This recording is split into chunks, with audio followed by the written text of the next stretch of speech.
l'auteur de la petite comédie que voici est supposé être un enfant, un petit garçon de 8 ans, futé et inventif. Sa pièce, il l'a écrite à son idée, avec toutes les naïvetés de son âge.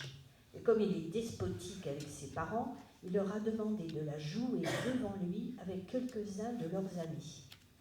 Il verra les grandes personnes incarner ses élucubrations et échanger ses répliques puériles avec le plus parfait naturel, comme s'il s'agissait de l'œuvre d'un adulte.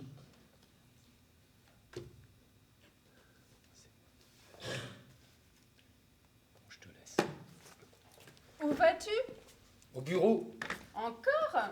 Tu y es déjà allé hier? Hier, je n'ai pas eu le temps, j'étais occupé à être malade. Comment te sens-tu aujourd'hui? Comme tu voudras. Aujourd'hui, je veux que tu sois malade. Bien entendu, je serai malade ce soir. Mais maintenant, il faut que j'y aille. Tu n'emportes pas ton chien? Mais je l'ai dans ma poche. Ah. Et les enfants? Ils sont au garage pour la réparation. Allons, au revoir. Oh, je suis en retard. Tiens, voici notre montre. Parfait, elle est en avance. Je l'emporte. Adieu, à ce soir. À ce soir.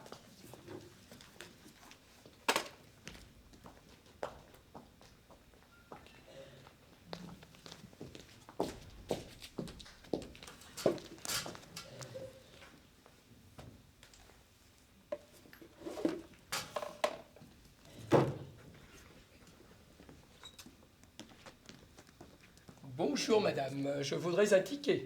Monsieur, malheureusement, je n'ai plus que de vieux tickets. Mais ça ne fait rien, donnez-moi un. C'est combien? Tenez, c'est 1000 francs. Ce n'est pas cher. Voilà 1000 francs. Merci. Là, il y a 2, là. Mais je ne sais pas quand le prochain métro partira. Ah, il est arrêté? Oui. Mais pourquoi? À cause de la pluie? Il fait pourtant un beau soleil. Ça ne fait rien, c'est le soleil des jours de pluie. Ah, je comprends. Alors je vais attendre. On va faire la conversation, tous les deux. Oui, c'est ça. Est-ce que vous aimez parler cuisine? Oh, beaucoup. J'ai tout le temps faim. Moi aussi. Qu'est-ce que vous pensez de la crème au vinaigre? Très bon. Très bon, j'en mange à chaque repas avec de la queue de rat. Oh. Attention, aujourd'hui, journée sans métro. Aujourd'hui, journée sans métro, sans RER, sans bus, sans tram, sans rien du tout. Ah oui, c'est vrai, j'oubliais. Il n'y a pas de métro aujourd'hui. C'est ennuyeux. Comment est-ce que je vais faire pour aller à mon bureau? Vous prendrez le métro semblant? Il passe souvent. Toutes les 5 minutes. Tenez, en voilà un.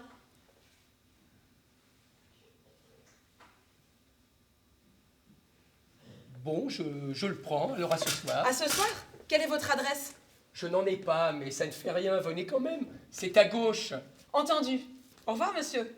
Au revoir, madame.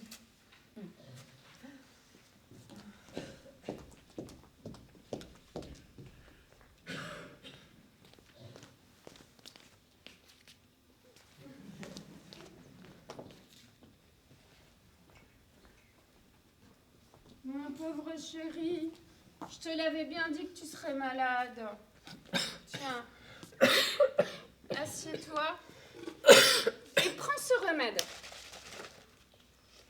Prends-en un peu.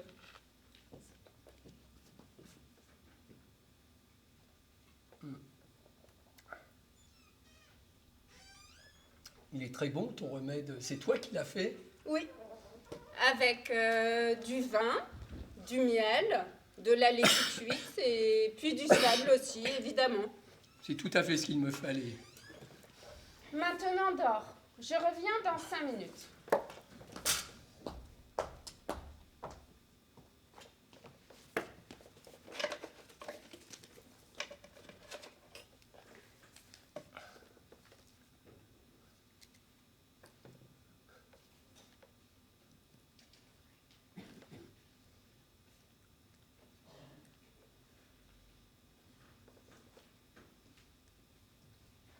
Je te croyais malade. Oui, oui, je serai malade quand le docteur arrivera. Qu'est-ce que tu fais? J'écris des vers, Encore? mais ce ne sont pas de vrais vers. Oh, Bah alors joue plutôt avec moi. À quoi? Ben, à faire la cuisine. Tu sais bien que tu as invité la dame du métro. Ah oui, c'est vrai, bon... qu'est-ce qu'on va manger? Eh bien, de la soupe pour commencer. Eh oui, de la soupe. Tiens, voilà des carottes, des poireaux et des pommes de terre. On va les faire cuire. Ça y est, ils sont cuits. Oui, mais il faut aussi de la viande. Hé, j'ai des tickets. Tiens, tu vas voir. On va les poser sur le feu. Et voilà, 3 beefsteaks. Super. Recouche-toi vite, ça doit être le docteur. C'est vrai, je suis si malade. Non, mon pauvre. Entrez, docteur. Permettez-moi de vous embrasser. Attention, mon indéfrisable. Oh, ne criez rien, je m'y connais. Alors, comment allez-vous, monsieur? Je suis malade, docteur, j'ai pris froid au bureau. Ah, le bureau. C'est très dangereux, le bureau. Il a de la température? Oh oui, docteur, il a de la fièvre depuis tout à l'heure. Bon, nous allons voir ça. Tenez, montrez-moi votre main. Oh, ben elle est bien sale, dites-moi. Vous lavez souvent, vous? Pas souvent, docteur, il n'y a plus de savon. Ah, il n'y a plus de savon, c'est exact. Bon, et mais maintenant, montrez-moi votre langue. Ah. Elle est un peu noire, dites-moi. Vous avez dû manger de la réglisse. Oui, docteur, j'achète de la réglisse au bureau. Ah, le bureau, décidément, c'est très dangereux, le bureau, très dangereux. Hein, tiens, montrez-moi vos pieds. Ah, voyons voir. Ah, ben ils sont aussi sales que vos mains, c'est dégueulasse. Bon, C'est à cause des chaussures. ah, c'est très mauvais, ça, très mauvais. Ça doit être la rougeole. Vous souffrez d'un symptôme. Qu'est-ce que c'est que ça, docteur, un symptôme? Ah, madame, un symptôme est une grave maladie. Une maladie grave, on en meurt. Mon Dieu, docteur, est-ce possible? Mais qui est-ce qui peut bien sonner à cette heure-ci? Entrez quand même. Bonjour tout le monde. Je ne vous dérange pas? Du tout, c'est la dame du métro qui vient dîner avec nous. Ah, asseyez-vous là. Le docteur achève mon mari. Je suis à vous dans un instant. Ne vous pressez pas, j'attendrai. Bien. Je vais donc vous faire une ordonnance. Avez-vous du papier, madame? Merci. Voici le régime. Nous sommes le 15, hein? Oui. Bouillon de légumes toutes les 2 heures. Monsieur, s'il vous plaît, écoutez-moi. Bouillon de légumes toutes les 2 heures. Promenade en chevaux de bois le matin à jeun. Cataplasme, 3 fois par jour, composé de charbon, de plâtre et de fromage de gruyère. Évitez le bureau. Restez, allongé ou debout comme vous voudrez. Et surtout, monsieur, surtout, se laver les pieds et les mains avant chaque repas. Voilà, c'est tout. Merci, docteur. Je vous dois combien? 100 000 francs. Bien. Bah, les voici. Dépêchons, voilà, je reviens. Ah bah non, 100, j'ai dit 100 000 francs seulement. Hein. Bien, je reviens dans 1 heure pour voir si monsieur va mieux. Je vous raccompagne, Ah, docteur. laissez-moi encore vous embrasser. C'est- Attention à mon indéfrisable. Mais je m'y connais, vous savez. ne craignez rien. Chère dame du métro, je vous ai fait venir parce que je vous aime. Moi aussi, dépêchons-nous. Faites-moi un enfant. Tout de suite. Voilà. C'est un garçon. Génial, ça fera des allocations familiales. On va être riches. Et moi, je me sens rudement mieux. Tu n'es plus malade. Non, il n'est plus malade pour le moment. Et c'est bien embêtant. Et pourquoi ça? Parce que je suis la mort. Il va falloir que je revienne. Comment vous étiez la mort et vous ne le disiez pas? Voulez-vous bien fiche le camp tout de suite? Je m'en vais, mais je reviendrai. Et nous verrons. Je suis fatigué, je me recouche. Non, tu n'es pas fatigué. Si. Non. Si. Non. Si.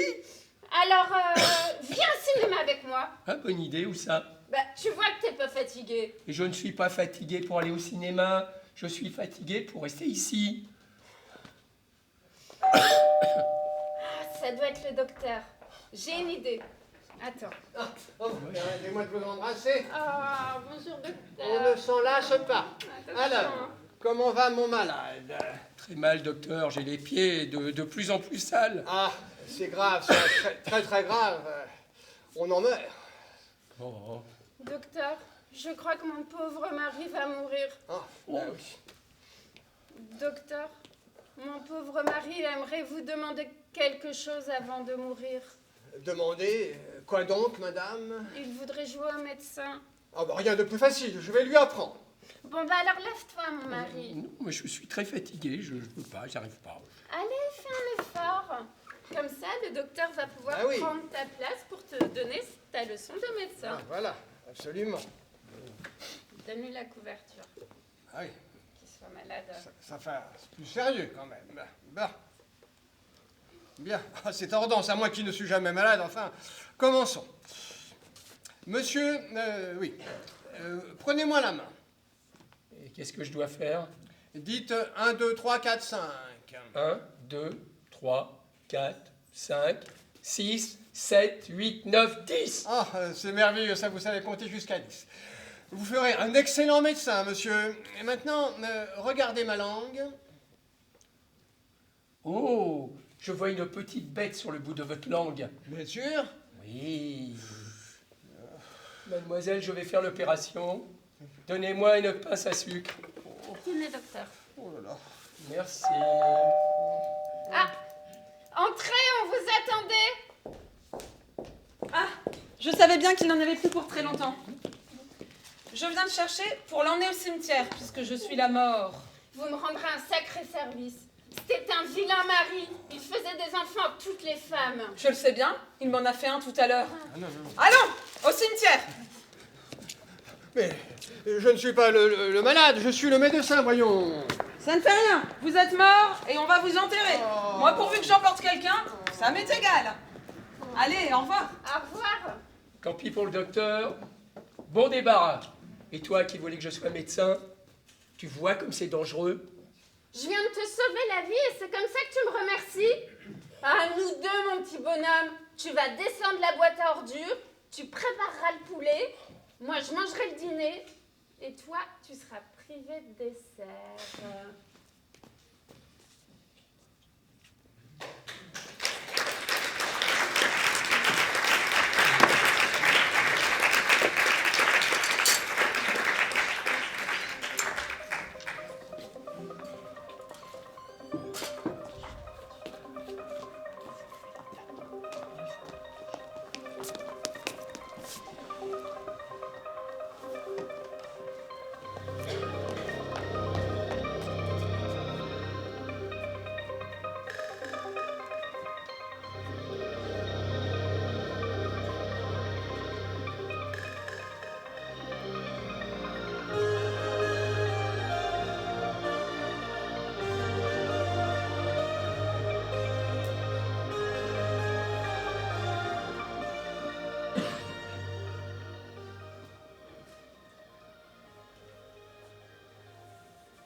Entrez.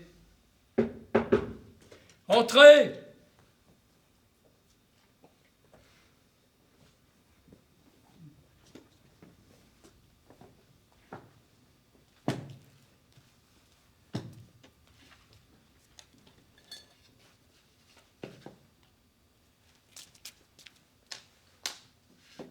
Pardon, monsieur, c'est bien ici le bureau des renseignements? Ouais, Ah bon, très bien, très bien. Précisément, je venais c'est pour... pour des renseignements.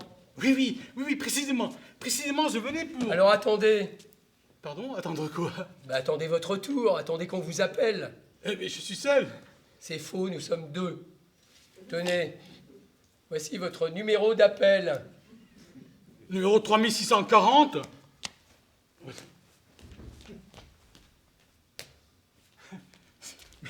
Je suis seul.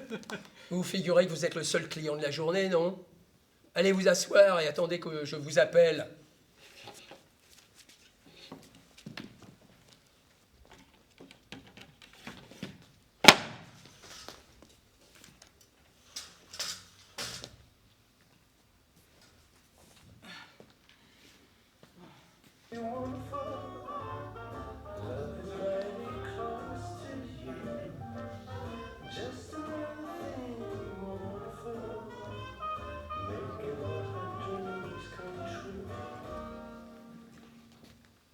Le temps restera nuageux sur l'ensemble du territoire, avec baisse de la température amenant un sensible rafraîchissement.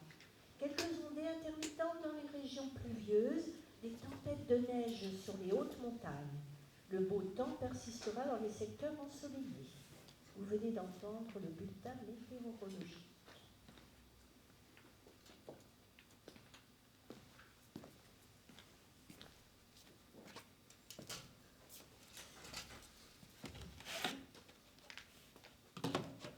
Numéro 3640.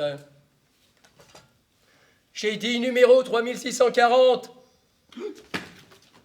Oui, voilà, pardon, c'est moi, oui, je suis là, voilà. Votre jeton. Oh, pardon. Excusez-moi, voici. Merci. Monsieur, je venais précisément vous demander si... Votre nom. Mon nom, mais je... Il n'y a pas de jeu. Quel est votre nom? Ah, bien. Voici ma carte d'identité.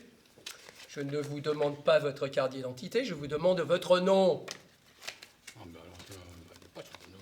Ben, comment écrivez-vous cela? Épelez, je vous prie. M-U-Z-S-P-N-Z-J A tréma K 2 E enfin E S-G-U-R-W-P-O-N-T comme Dupont. Date et lieu de naissance? Je suis né vers la fin des années 60 dans l'Ouest. Des précisions, vous payez ma tête, non? Pas du tout. Plus précisément, je suis né à Rennes en 1967. Bon, profession, Civil. numéro matricule, Catégorie A, numéro 9896, B4, CRTS 740, U4, B5, AM 3 672 823. Ouais. vous êtes marié, vous avez des enfants? Pardon, monsieur, puis-je me permettre de m'étonner un peu? J'étais venu ici vous demander des renseignements et voilà, c'est vous qui m'en demandez. Je vous poserez des questions quand votre tour viendra. Je vous demande si vous êtes marié, si vous avez des enfants, oui ou non. Oui, non, c'est-à-dire... Comment, c'est-à-dire? Oh, mais c'est si contrariant, moi qui étais pressé. Et alors, si vous êtes si pressé que cela, vous avez intérêt à répondre vite et sans hésiter. Eh bien oui, là, j'ai été marié, j'ai des enfants, 2 enfants. Quel âge? Oh, mais je ne sais pas, moi, mettez 10 ans pour la fille et 8 ans pour mon garçon. Vous-même, quel âge avez-vous? Mais je vous ai donné ma date de naissance tout à l'heure. La date de naissance et l'âge, ce n'est pas la même chose. Les deux indications ne figurent pas au même endroit sur la fiche du client. Ah, parce que vous faites une fiche pour tous ceux qui viennent ici, vous demandez des renseignements. Et bien sûr, comment nous y reconnaître sinon? Allons, je vous ai demandé votre âge. Oui, alors attendez. 1967, moins 2019, 7 août 9, 2, 01 T96, 15, enfin 5 et 2, 7, alors plus, alors 1900. 67 ans? Oh non, c'est pas possible, je me suis trompé, je recommence. Inutile, j'ai fait le calcul. Vous avez 52 ans exactement. Oui, mais c'est cela, monsieur, c'est cela, merci, monsieur. Oui. Et que ne le disiez-vous plus tôt? C'est fou le temps que l'on peut perdre avec des clients inexpérimentés. Maintenant, tirez la langue. Voilà. Bon, rien n'est signalé. Montrez-moi vos mains. Et voilà. Ouais. La ligne de mort coupe la ligne de vie. Et c'est mauvais signe. Mais vous avez la ligne d'existence, heureusement pour vous. Bon, c'est bon, vous pouvez aller vous asseoir. Mais comment, je ne peux pas encore vous demander de renseignements? Pas tout de suite. Mais, Allez, attendez que je vous y invite. mais monsieur, je suis pressé, monsieur. Ma femme et mes enfants m'attendent. J'étais venu vous demander des renseignements urgents, monsieur. Oh. Nous sommes dans une gare, monsieur. Je venais précisément vous demander conseil pour entrer à prendre, monsieur. C'était pour les horaires des trains. Enfin oui, entre autres, oui. D'abord pour les horaires de train, monsieur. C'est pourquoi j'étais si pressé. Mais que ne le disiez-vous plus tôt? Mais je vous écoute. Voilà. Je désirais prendre le train pour Aix-en-Provence, n'est-ce pas? Aix-en-Provence, oui. Où là-bas, j'ai un oncle qui... Les trains pour Aix-en-Provence partent à 6h50, 9h, première et seconde seulement, 13h, billets de famille nombreuses, 14h célibataire, 18h et 21h, toute classe, tout âge, tout sexe. Ah oui, merci. Merci beaucoup, monsieur. Oui, je voulais rejoindre à Aix-en-Provence mon vieil oncle à moi qui est malade, et qui est notaire et dont la santé, voyez-vous, décline de jour en jour. Mais... Au fait, je vous en prie. Oui, excusez-moi, c'était pour arriver à ceci. Je s'étais serré encore une dernière fois dans mes bras, mon vieux parent d'Aix-en-Provence. Mais voilà que j'hésite vraiment entre cette direction et la direction de Brest. En effet, j'ai à Brest une cousine également malade. Et ma foi, je me demande si... Train pour Brest. Une Micheline à 9h. Un train bleu à 10h, un train vert à 11h, un omnibus à 15h avec changement à Rennes, train de nuit à 20h45. Vous arrivez à Brest à 4h30. Oh, merci, monsieur. J'en crois vos indications. Je devrais donc mieux aller voir ma cousine de Brest plutôt que mon vieil oncle d'Aix-en-Provence. Hein? Je n'ai rien dit de ce genre. Je vous ai donné les heures des trains. Un point, c'est tout. Sans doute, mais il m'a semblé que vous manifestiez une certaine préférence pour ma cousine de Brest. Et je vous en remercie. Oui, je vous en remercie. Bien que ce soit ensemble au détriment de mon vieil oncle d'Aix, auquel je porte une affection qui... Depuis enfin, monsieur, prenez toutes les décisions que vous voudrez. C'est votre affaire. Moi, je suis ici pour vous donner des renseignements. Mais enfin, monsieur, répondez. Oui, moi qui aurais voulu avoir une réponse à mes questions. Savoir ce que je dois faire, et comment y aller. Messieurs les voyageurs, pour toute direction, veuillez vous préparer, s'il vous plaît. Messieurs les voyageurs, attention. Messieurs les voyageurs, votre train va partir. Votre train, votre automobile, votre cheval vont partir dans quelques minutes. Attention, préparez-vous. Oui, je voulais savoir quelle direction prendre dans la vie. Et surtout... Dépêchez-vous, je n'ai pas de temps à perdre. Que désirez-vous savoir? Je n'ose vous le dire. On ne fait pas de sentiments ici. Je croyais qu'au contraire, dans les gares, il y a tant d'allées-venues, tant de rencontres. C'est comme un immense lieu de rendez-vous. Vous avez donné rendez-vous à quelqu'un? Oui, c'est cela, oui. Une femme, naturellement. Oui, une femme, naturellement, oui. Mais comment l'avez-vous deviné? Mais à votre costume, voyons. Mais comment mon costume? N'êtes-vous pas habillé en homme? Bien sûr. J'en conclus que vous êtes un homme, ai-je tort? Non, certes. Si vous êtes un homme, c'est une femme que vous cherchez. Ça n'est pas plus difficile que ça. Quelle perspicacité et quelle simplicité dans ce raisonnement. Un homme, donc une femme. Évidemment. Mais quelle sorte de femme cherchez-vous? Une femme du genre... femme de ma vie. Attendez que je consulte mes fiches. Il a des fiches. Voyons. Votre nom commence par M et finit par T. Oui. Bon. Ah, voici. Une femme brune répondant au nom de Rita Karakia a traversé la rue à 15h45 allant dans la direction du sud-ouest. Est-ce cela? Non, je ne pense pas. La femme de ma vie serait plutôt blonde. Enfin, blonde tirant sur le châtain. Enfin, entre les deux. Alors serait-ce plutôt celle-ci? Mademoiselle Rose Clouvier, modeste, pardon, modiste, franchira le porche de l'immeuble d'en face, demain matin à 9h. Elle se rendra chez une cliente, Madame Couchois. Non, c'est pas possible. Non, à ce heure-là, à 9h, je serai déjà parti. Je ne serai plus ici. Ouais, dans ce cas, je regrette. Nous n'avons personne entre aujourd'hui 15h45 et demain 9h qui répondent au signalement. Est-ce tout? Non, ce n'est pas tout. Je voudrais savoir très exactement ce que vous pensez de ma façon de vivre. Expliquez-vous des détails. Volontiers. Voilà. Le matin, je me lève de bonne heure et j'absorbe un grand verre de café. Est-ce que c'est bon cela pour ma santé? Ajoutez-y une petite quantité de lait, c'est préférable, notamment pour la constipation. Ah bon, du lait. Ah bien. Oula, permettez que je note, hein, s'il vous plaît. Oui, voilà. Bien. Alors. Continuez. Lait. Oui, mais merci. Oui. Trop aimable, oui. D'autre part, pour me rendre à mon bureau le matin, j'emprunte la voie ferrée dite métropolitain. Et lorsque je peux m'asseoir, ce qui n'est pas toujours possible, j'ai coutume de lire un grand journal d'information. Pourquoi faire? Eh bien, je ne sais pas, pour passer le temps, pour ne pas oublier l'alphabet, pour me tenir au courant. Au courant de quoi? De tout ce qui se passe ici ou là. Mais inutile, il n'y a rien à savoir. De toute façon, on ne peut pas tout savoir. Mais lisez plutôt un journal pour enfants. C'est excellent, ça éclaircit le sang. On digère mieux, on engraisse moins. Ah, bien. Je note. Merci, monsieur, de ce précieux conseil. Alors, nous disons café au lait pour la constipation, ça c'est noté. Journal d'enfant pour la digestion. Voilà. Ah, tout cela ne nous rendra pas le paradis perdu.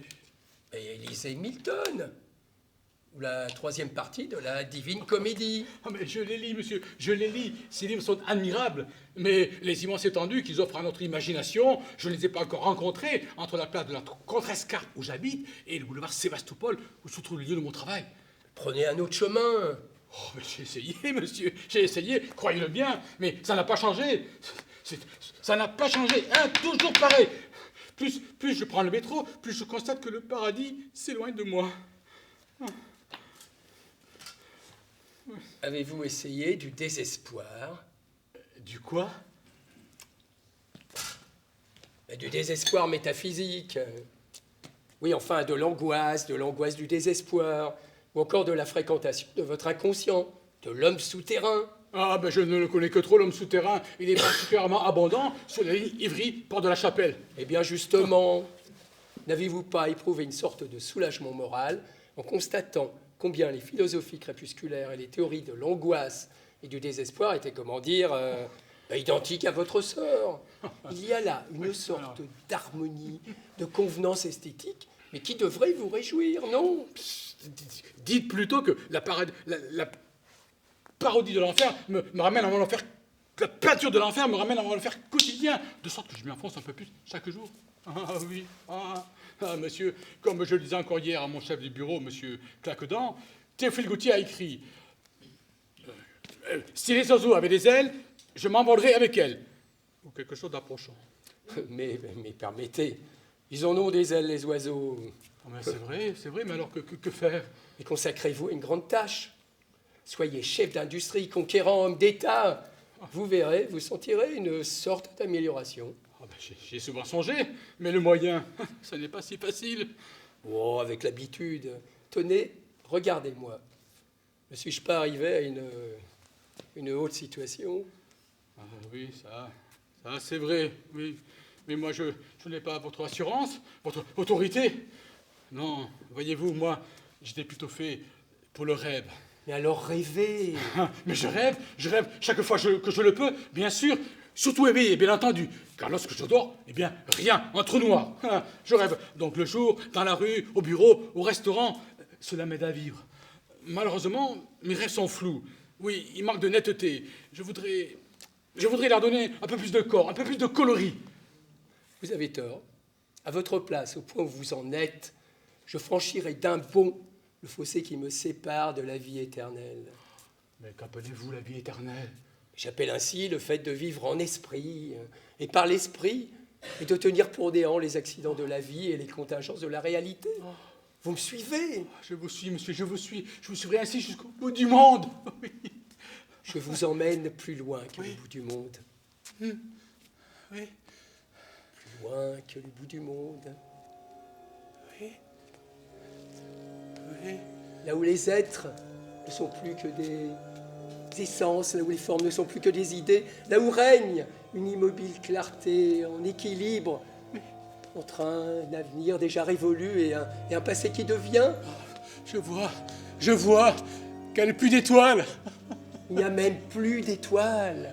qu'il n'y a plus d'absence d'étoiles. Quelle absence d'étoiles. Où êtes-vous? Je suis ici. Erreur, vous n'êtes plus ici ni ailleurs, vous n'êtes nulle part. Pourtant, je vous entends. J'entends votre absence de voix proférer un an de paroles. Je ne suis plus. J'étais. Je ne souffre plus. J'ai souffert. Je ne vis plus. J'ai vécu. En esprit, Je suis esprit. j'ai les ailes de l'esprit. Je vole. Je vole près de vous. Adieu, adieu, petite terre, adieu. Adieu, petit bout de terre. Adieu. Ah Comment? Plaît-il? Nous disions? Je disais que... Bah, vous me posez une question? Oui. J'aurais encore une question à vous poser. Laquelle? Celle-ci. Quelle sera ma destinée sur cette terre? Ah, pour que je puisse vous répondre, il me faut faire votre horoscope. Une minute, je vous prie. Voyons. Ah, un détail me manque. Quel mois, quel jour et à quelle heure êtes-vous né? Le 1er mai à 21h35. Oui. Bon, je vois ce que c'est. Le lion entrait avec la vache dans les constellations du vampire. Et Galilée s'éloignait de Poséidon. Mais les 4 fils aimants avançaient royalement sur la couronne de Méduse, et le Paraclet finissait sa jonction avec Lucifer, lorsque Madame, votre mère, vous mit au monde. Quoi? Il s'est passé tant de choses au moment de ma naissance? Ne dites pas au moment, dites pour ma naissance. Et ce grand remue-ménage céleste, qu'est-ce qu'il prépare pour moi? C'est selon. Comment c'est selon? Est-ce que le destin peut changer selon les circonstances? Vous avez mal compris, je voulais dire selon vos questions, je répondrai. Ah bon, vous me rassurez. Il n'y a pas de quoi. J'ai cru sur le moment que je n'avais pas de destin. Cela vaudrait peut-être mieux. Très de plaisanterie, monsieur. En effet. Oh. Quelle question dois-je vous poser? S'il vous faut poser une question, pour savoir quelle question vous allez poser, nous n'en finirons pas. Je ne suis pas le Sphinx, ni Oedipe, Évidemment. et ni vous non plus d'ailleurs. Bien entendu. Voyons. Que vous dire? Ah, une bonne petite question banale. Quelque chose qui ne soit pas urgent. Une question sur mon avenir. Par exemple... Ah oui. Quand mourrai-je? Enfin, nous y voici. Mais dans quelques minutes, mon cher monsieur, en sortant d'ici, Mais comment ça en sortant d'ici? Et pourquoi pas ici même? cela serait plus difficile, il n'y a pas ce qu'il faut. On ne meurt pas ici. Ah, il n'y a pas ce qu'il faut? Et votre prédateur, là, il ne peut pas prendre feu, ou bien nous asphyxier, et la maison ne peut pas s'écrouler sur notre tête, et votre parapluie, et votre sale petite guillotine. Vous m'avez posé une question, je vous ai répondu. Le reste ne me concerne pas. Alors, je vais vous en poser une seconde. N'y a-t-il rien à faire pour éviter tout cela? Rien, Rien du tout, absolument rien. absolument rien. Bien. Bien, je vous remercie, mais... Mais quoi? Je pense que c'est tout, n'est-ce pas? Mais c'est-à-dire que je voulais encore vous demander quand? Enfin, si, enfin, comment? Quand, si, comment? Vous vous rendez compte, je suppose, que vos 2 avant-dernières questions, ou plutôt mes 2 dernières réponses, rendent à peu près inutiles toutes les autres questions et réponses, du moins en ce qui vous concerne. Comme c'est vrai, monsieur. Si vous aviez commencé par là, vous nous auriez épargné à l'un et à l'autre bien du souci. Et quel temps perdu! Eh, monsieur, vous avez raison. Excusez-moi la curiosité, n'est-ce pas?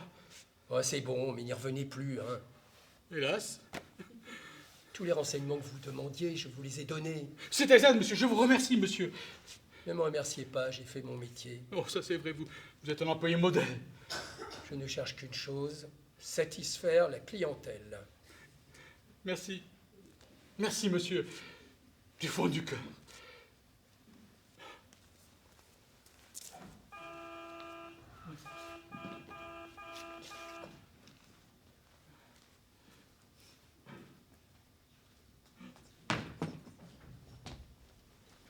Enfin, monsieur, combien je vous dois?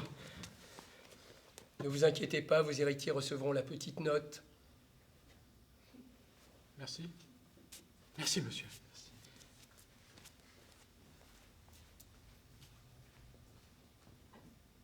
Alors, au revoir, monsieur. Adieu, monsieur.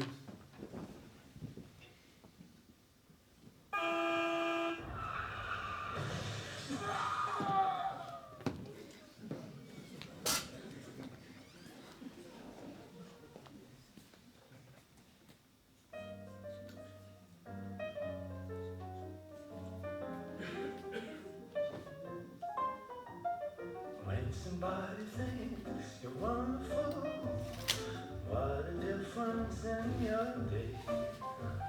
Seems as though your troubles is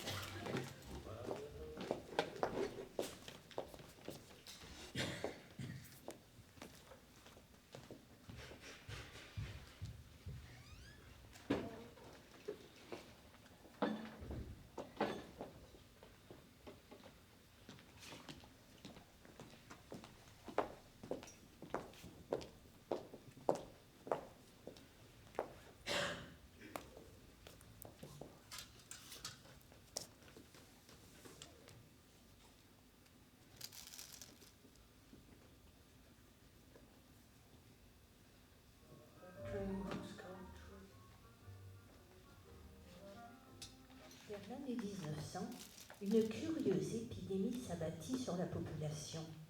Les misérables prenaient soudain les mots les uns pour les autres, comme s'ils puisaient au hasard leurs paroles dans un sac. Ce fait historique appelle les remarques suivantes. Nous parlons souvent pour ne rien dire. Si par chance nous avons quelque chose à dire, nous pouvons le dire de 1000 façons différentes. Les prétendus fous ne sont appelés fous que parce que l'on ne comprend pas leur langage. Dans les relations humaines, bien souvent les mouvements du corps, les intonations de la voix et l'expression du visage en disent plus long que les paroles. Les mots n'ont pas d'autre sens que ceux que nous voulons bien leur donner. Enfin, si nous décidons ensemble que le cri du chien sera nommé hennissement et celui du cheval aboiement, demain nous entendrons tous les chiens hennir et tous les chevaux aboyer. C'est aux comédiens que nous laissons le soin de nous démontrer ces quelques vérités dans la petite scène que voici.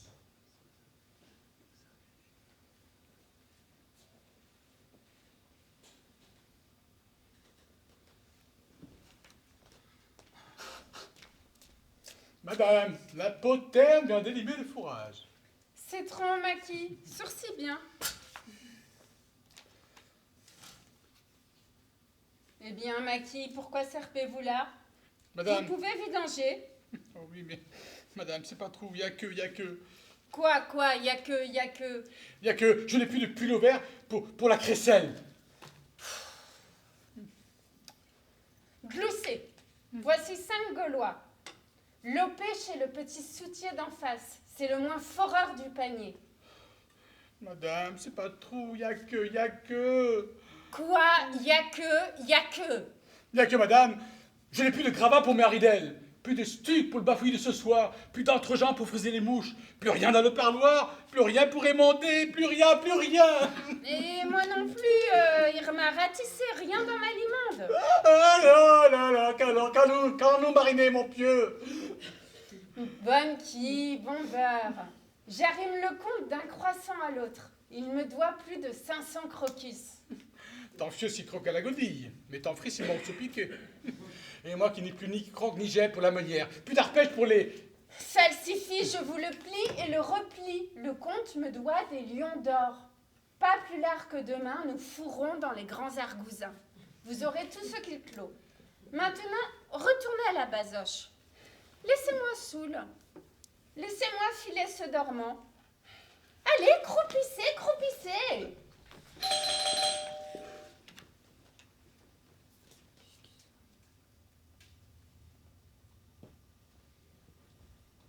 Irma, on a sonné.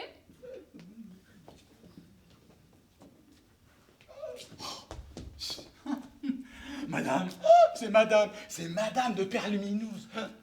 Je ferai bien madame de Perlumineuse.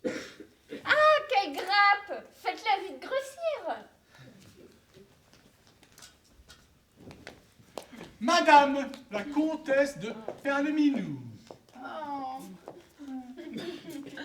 Oh, chère, très chère peluche. Depuis combien de trous, depuis combien de galets n'avais-je pas eu le mitron de vous sucrer? Hélas, chère, j'étais moi-même très très vitreuse. Mes 3 plus jeunes tourteaux ont eu la citronnade, l'un après l'autre. Depuis le début du corsaire, je n'ai fait que nicher des moulins, courir chez le Ludion et chez le Tabouret. J'ai passé des puits à surveiller leur carbure, à leur donner des pinces et des moussons, bref, je n'ai pas eu une minute à moi. Oh, pauvre chère, et moi qui ne me grattais de rien. Tant mieux, je m'en recuis. Vous avez bien mérité de vous tartiner après les gommes que vous avez brûlées. Poussez donc. Depuis le mou du crapaud jusqu'à la mi-brioche, on ne vous a vu ni au waterproof, ni sous les alpagas du bois de migraine. Fallait que vous fussiez vraiment gargarisé. Il est vrai. Ah, quelle céruse. Je n'ai pu y mouiller sans gravir. Alors, toujours pas de praline? Aucune. Pas même un grain de riflard? Pas un. Il n'a jamais daigné me repiquer depuis le flot où il m'a zébré. Quel ronfleur! Mais il fallait lui racler des flamèches. Mais c'est ce que j'ai fait, je lui en ai raclé 4, 5, 6 peut-être en quelques mots. Jamais il n'a ramoné. Oh, ma pauvre chère petite tisane. Si j'étais vous, je prendrais un autre lampion. Impossible. On voit que vous ne le coulissez pas. Il a sur moi un terrible foulard. Je suis sa myrte, sa médaille, son papillon. Il est mon sifflet, mon rotin. Sans lui, je ne puis ni coincer ni glapir. Jamais je ne le bouclerai. Mais, Gitouille, vous flotterez bien quelque chose? Une toque de Zoulou, 2 doigts de loto? Volontiers, avec grand soleil. Irma, voyons! Ah, cette biche, elle est courbe comme un pot. Excusez-moi, il faut que j'aille à la basoche masquer cette pantoufle. Je radouble dans une minute.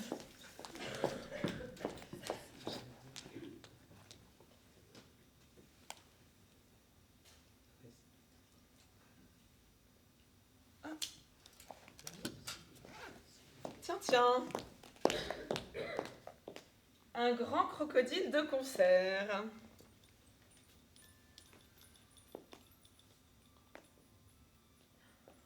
Oh, et voici sans doute le dernier ragoût des mascarilles à la mode. Voyons. Oh, celle-ci est si to be or not to be. Oh, un jour, mon chien est venu me colorier. Alors j'ai senti des ailes grimper sur mon armure en bois doré. Fiel, ma pitance. Fiel? Mon zébu? Adalbonde? Quoi, vous ici? Et comment êtes-vous bardé? Mais par la douille. Et vous bardez souvent ici? Mais non, mon ami, ma palme, mon pison. J'espérais vous raviner, c'est pourquoi je suis bardé. Il suffit! Je grippe tout! Ah, C'était donc vous, hein, le mystérieux sifflet dont elle était la mitaine et la sarcelle. Vous, oui, qui veniez faire ici le mascaret, le beau boudin noir, le joli pied. Pendant que moi, en bien, je me ravaudais les palourdes à babiller mes pauvres tourteaux. Allez, vous n'êtes qu'un. Donc, Irma, c'est bien tendu, hein.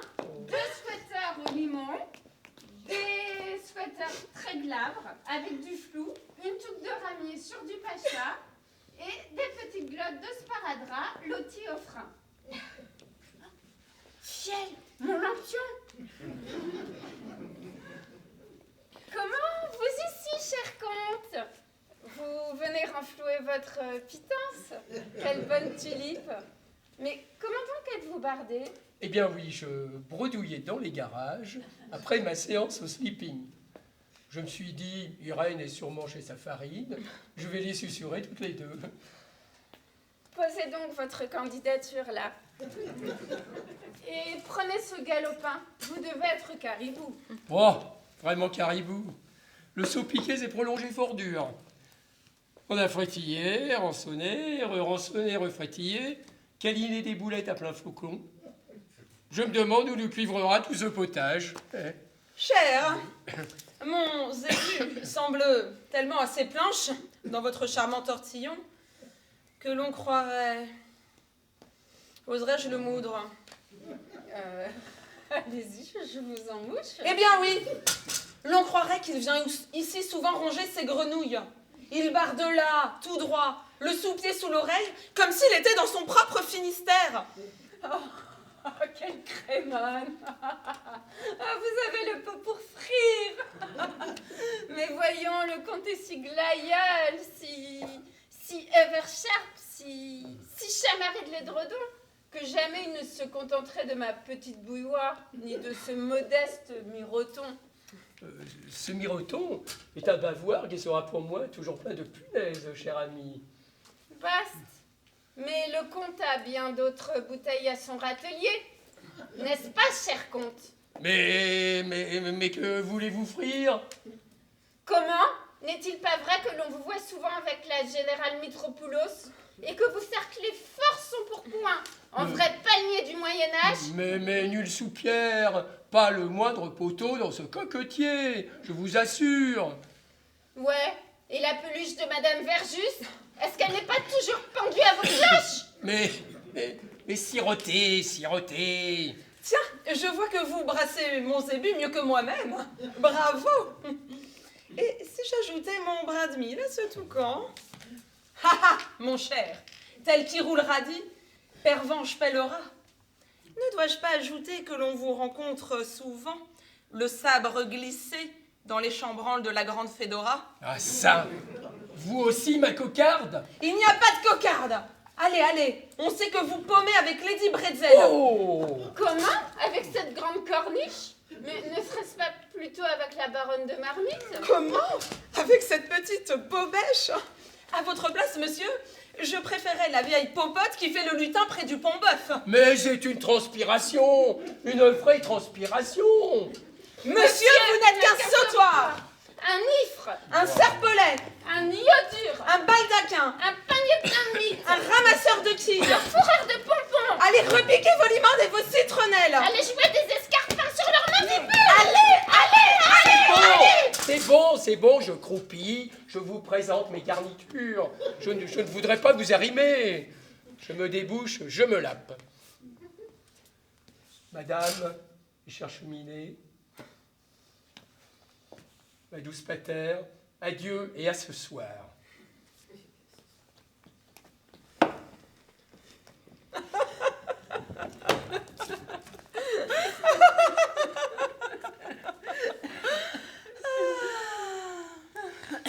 Nous tripions.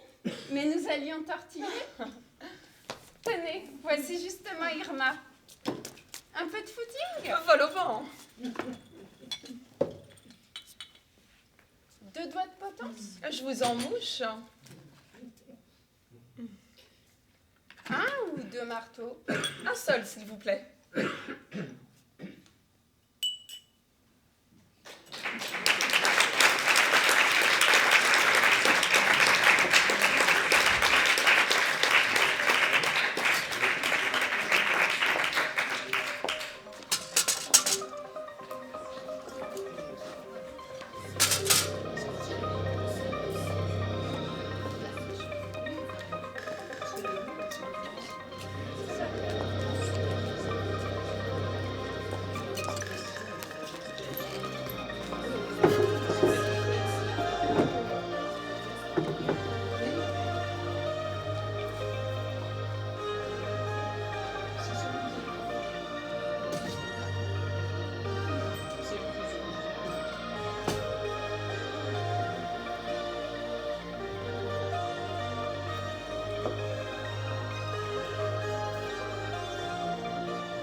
Mesdames et messieurs, je vais vous demander de vous lever pour accueillir la cour.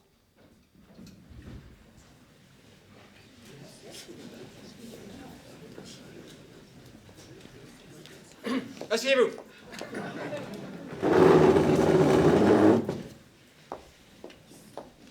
Mademoiselle, faites entrer les plaignants. Entrez, monsieur et madame Poutre.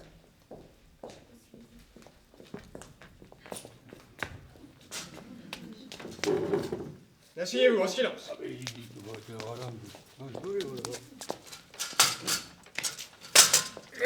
Bien.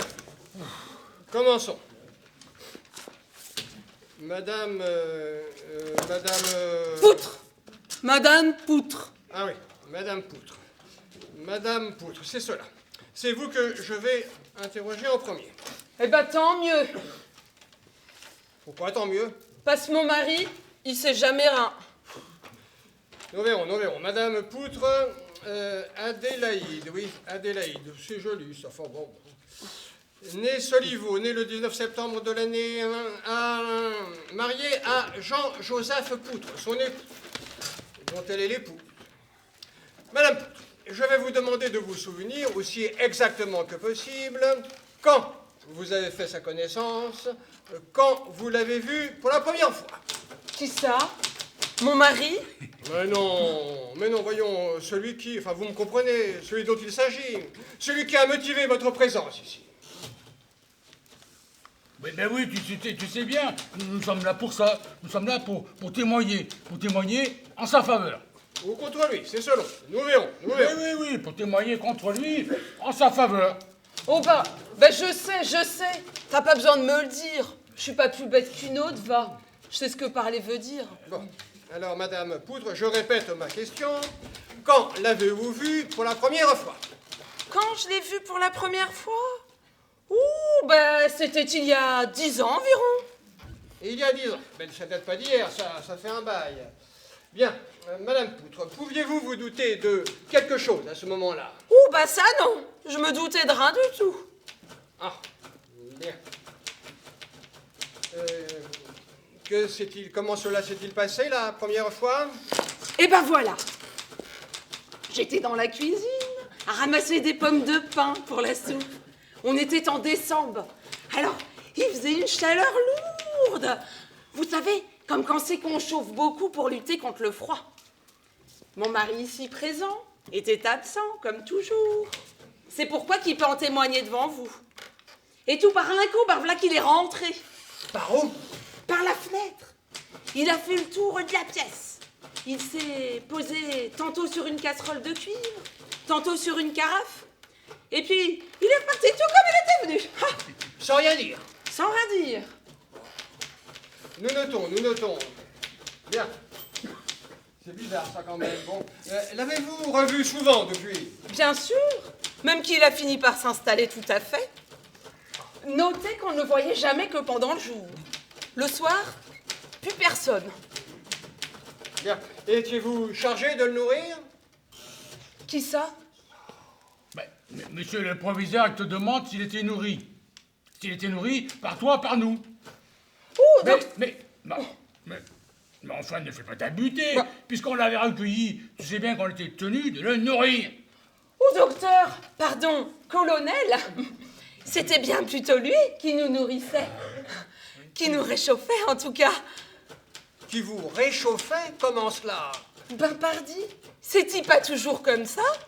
S'il n'était pas là, nous autres, on crèverait de froid, pas vrai? Oui, mais ça c'est vrai, hein. Moi quand je le vois, je suis tout ragaillardi. Enfin, je ne comprends plus. Vous venez ici déposer une plainte? Oui, une plainte en sa faveur. Ah, ne m'interrompez Oui, pas. Il ne m'appelait pas docteur, ni monsieur le proviseur. Appelez-moi mon père. Bien. Reprenons. Vous venez ici déposer une plainte et vous prétendez que sa vue vous réchauffe, vous ragaillardit, ou je ne sais quoi d'aussi absurde. Mais ce n'est pas absurde, monsieur le professeur docteur. C'est pas absurde. On pourrait pas vivre sans lui. Enfin, surtout à la campagne. Enfin, nous autres cultivateurs, nous autres légumes, fruits, primeurs, laitage. Comment qu'on ferait sans lui? Ça qui vient tous les jours nous réchauffer le cœur. Enfin, de qui parlons-nous? Mais de... Que voulez-vous dire? Mais du soleil, pardi. Ah, voilà le malentendu. Nous ne parlons pas de la même personne, ni de la même chose. Moi, je vous parlais de votre agresseur, de votre voleur, de votre cambrioleur. Et vous me parlez de quoi? Du soleil? C'est invraisemblable, c'est inimaginable, inimaginable. Mais enfin, Madame Poutre, comment avez-vous pu vous y prendre pour faire fausse route de la sorte? Mais c'est pas nous qu'on a fait fausse route, monsieur le professeur docteur. C'est bien vous-même, hein. Nous autres, on savait de quoi on parlait. Et moi, vous croyez pas que je sais de quoi je parle? Faites attention, hein. Vous ne savez pas à qui vous avez affaire. Je vais vous faire filer doux, mon petit monsieur, et vous aussi, ma petite dame. C'est insensé. On se moque de moi. Vous prenez pour Balkany, peut-être? Bon. Reprenons. Greffier, recommencez à noter. Et faites moins de bruit, vous me cassez les oreilles à la fin. Bon, monsieur Poutre. Monsieur Poutre. Calmons-nous. C'est à votre tour de déposer.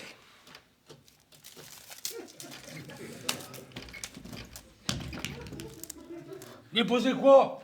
Déposer veut dire témoigner, monsieur. Vous allez témoigner. Allez, racontez-moi exactement comment les choses se sont passées le jour de l'événement. Eh bien voilà, comme ma femme vient de vous le dire, j'étais pas là, j'étais absent. Mais alors comment pouvez-vous témoigner? Voilà encore une nouveauté. C'est comme monsieur le curé. Moi, je me souviens de rien du tout. Mais comme lui, bah, il a une mémoire d'éléphant et que je lui avais tout raconté, alors, hein. Bah, enfin, drôle de témoignage, hein, si on peut pas faire autrement. Allez, racontez. Bon, d'accord. Alors voilà, j'étais parti à la pêche, dans la rivière, dans la petite rivière, le petit bras de la petite rivière. Autrement dit, celui où il y a des nénuphars. Pas l'autre, où il y a des courants. Alors, je n'attrape jamais rien. Tandis que les écrevisses, elles me connaissent, elles vont lentement. Moi aussi. Alors, on finit toujours par se rencontrer, sans votre respect, monsieur le commissaire, auprès d'un morceau de mouton pourri, du bien frais que le docteur, pardon, le boucher, il me prépare exprès pour mes balances le dimanche. Allez, abrégez. Abrégez, je vous prie. Oui, bon, ben, voilà. Alors, je sais pas là que j'étais pas là. Hein. Il a profité du fait que j'étais pas là, ni ma femme non plus d'ailleurs. Pardon. Vous venez de m'affirmer, l'un et l'autre, que vous n'étiez pas là. Par contre, votre femme y était. Ben oui, elle était là, mais elle était pas là, elle était à la maison, mais elle était pas là, à l'endroit même où ça s'est passé, vous comprenez? Mais finalement, où ça s'est passé? Mais ça s'est passé au jardin. Mais alors votre épouse de la maison pouvait, je suppose, voir ce qui se passait au jardin. Ouh, non, ça non, point du tout, monsieur mon père. Ça, je peux vous le dire. De là où j'étais dans la maison, c'est-à-dire de la cuisine, je pouvais rien voir au jardin.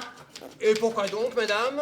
Bah, parce que la cuisine, c'est une pièce qui tourne le dos au jardin.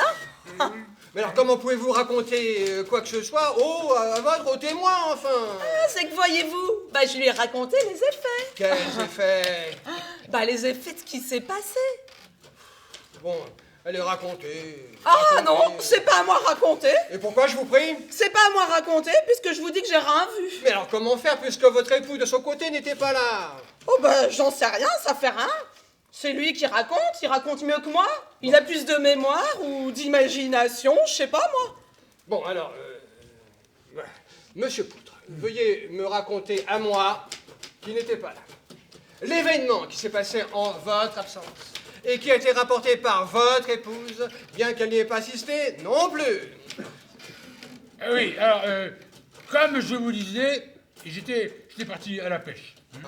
Quand je suis revenu, j'ai entendu un grand cri. C'était ma femme. Elle avait été blessée. Voilà, mais elle était furieuse parce qu'il avait tout saccagé dans la maison. Ah, notez bien, nous y voilà, greffier, notez bien, il avait tout saccagé, c'est important, ça. Tout, monsieur le juge, tout, monsieur le professeur. Hein, les plates-bandes étaient piétinées, la tour des transats était déchirée, les oignons étaient coupés, les outils étaient par terre. Tout, il avait d'être furieux. Une crise de nerfs, certainement, une sorte de délirium très mince. Eh bien, l'avez-vous revu souvent depuis? Ben oui, comme ma femme vous l'a dit. Mais enfin, Voilà la confusion. Moi, je parlais de lui et elle me parlait du salaire, rappelez-vous. Ah, mais c'était vrai aussi de lui. Mais, enfin, voyons, réfléchissons. Voici une nouvelle confusion. Vous m'avez dit tout à l'heure que c'était plutôt lui qui vous nourrissait. Maintenant, vous me parlez de ses colères, de ses déprédations. D'un côté, vous me parlez du soleil, et de l'autre, de toute autre chose. Mais enfin, parlez, expliquez-vous clairement. Mais quand parlerez-vous à la fin? Ah, comment vous dire? N'hésitez pas, ne craignez rien. Vous êtes ici pour dire la vérité, toute la vérité, rien que la vérité, je le jure. D'ailleurs, dans tout ceci, vous n'êtes que des témoins. Oh, témoin, ça d'accord, mais aussi victime, tu es mon fils. Appelez-moi mon père, ma sœur. Oh, oui, mon père, ma sœur. Bon, abrégeons. De qui, de quoi parlons-nous? De l'agresseur ou du soleil? Bah, les deux, monsieur le docteur juge. C'était tantôt le soleil, tantôt l'orage. Parce que l'orage, voyez-vous, quand il est là, eh ben, il cache le soleil. Alors, on est dans l'ombre et on le regrette. Et ça cache tout. Je veux dire l'orage, avec sa saleté de bruit de tonnerre pour le malheur des oreilles, et ses éclairs pour vous aveugler, et sa pluie pour gonfler les torrents et inonder les pâtures. Le soleil, lui, il réjouit le cœur. Quand il est là, on lui dit « Bonjour, bonjour, entrez, monsieur !» Alors, il rentre par la fenêtre. Et puis, tant que dure le jour, et tant que ça fait sec, et tant que l'orage ne le cache pas. Quand ça pleut, bah tout par un coup, voilà l'orage. Et c'est comme ça qu'on est tantôt pour, tantôt contre, et voilà pourquoi qu'on dépose une plainte contre X, et en même temps, en sa faveur. Voilà, j'ai tout dit. Bien, puisqu'il en est ainsi, monsieur et madame Poutre, je ne peux rien pour vous, ni contre vous d'ailleurs. Tout bien considéré à mon âme et conscience, 8 à 10, 8 en 10, nous ici présents, en pleine possession de nos moyens d'existence, en présence des parties plaignantes et en l'absence des inculpés, décidons que rien de ce qui est advenu ne comporte de conséquences, sauf imprévu en tout bien tout honneur, et aux dépens des prévenus, aux tarifs prescrits par la loi, etc., etc., etc. Ça est là-dessus. Bon, silence! Respect à la loi, la séance est levée. Allez en paix. Et nul autre que l'orage, ni le soleil, ne trouble désormais votre conscience.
Garde à vous!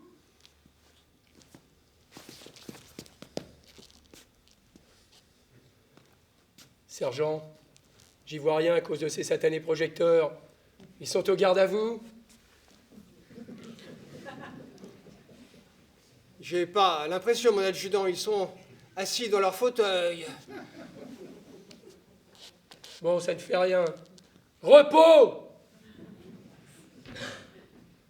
Sergent, j'y vois toujours rien à cause de ces satanés projecteurs. Ils sont au repos.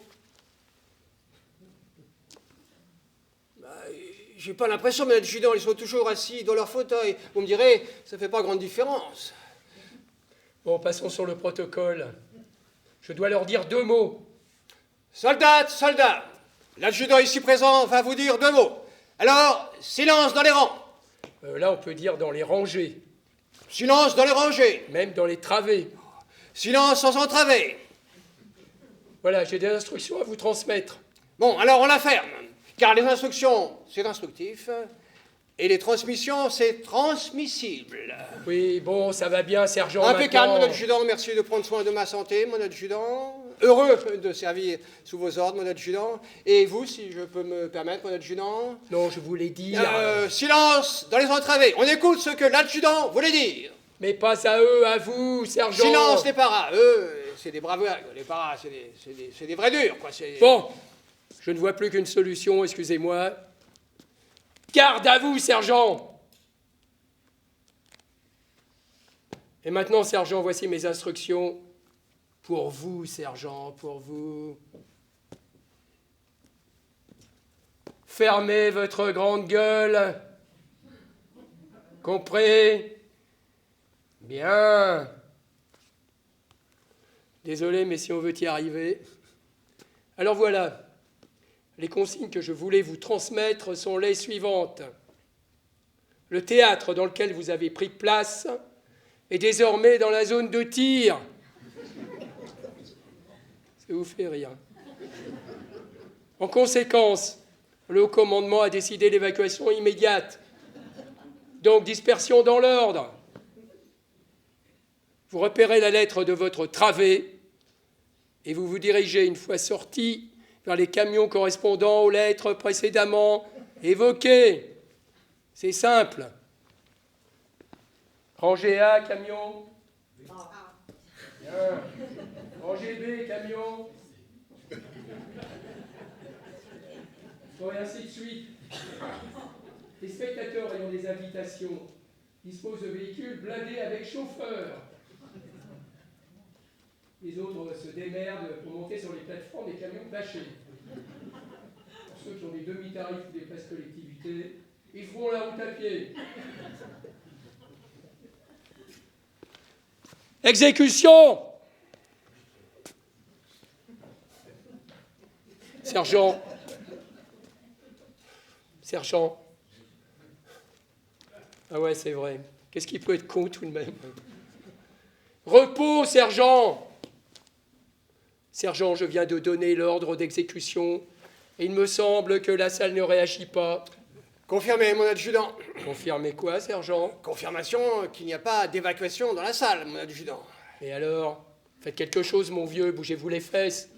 Évacuation, ça veut dire évacuation. Faites évacuer. Et il n'y aura pas d'évacuation, mon adjudant, et une fois de plus, vous n'avez rien compris à rien. Reprenez-vous, sergent. Reprenez-vous immédiatement. Faites-moi évacuer cette nom de Dieu de salle. Vous avez en face de vous des spectateurs de théâtre, mon adjudant. Vous devez donc prendre en compte un certain nombre de paramètres dont je conçois parfaitement qu'ils soient un peu trop complexes pour votre niveau de compréhension. Essayons quand même. Vous leur annoncez que le théâtre est dans la zone de tir. Mais vous savez, le théâtre a toujours été et sera toujours dans la zone de tir. C'est sa fonction même. Alors vous comprendrez qu'ils ne soient pas autrement surpris. Par ailleurs, vous leur demandez d'évacuer. Mais vous savez, un spectateur de théâtre, s'il abandonne son fauteuil, c'est un acte volontaire pour montrer sa désapprobation et son ennui. Car s'asseoir dans un fauteuil de théâtre est un privilège dont il connaît le prix. Et vous ne le ferez pas partir comme ça.